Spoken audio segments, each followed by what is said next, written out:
শহরে আন্দোলন চলছে। আরজি কর কাণ্ড নিয়ে দেশের শীর্ষ আদালতের শুনানির পরে আলোচনার মোড় খানিক ঘুরেছে।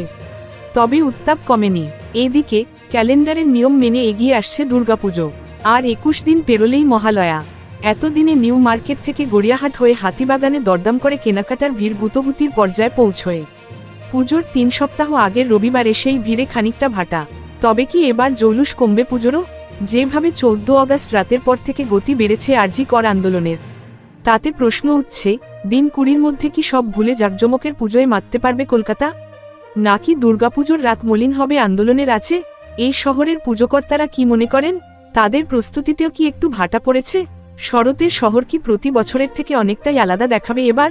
আরজি কর আন্দোলনের প্রাণকেন্দ্র আরজি কর মেডিকেল কলেজ এবং হাসপাতাল। তার খুবই কাছে টালা বারোয়ারি পুজো।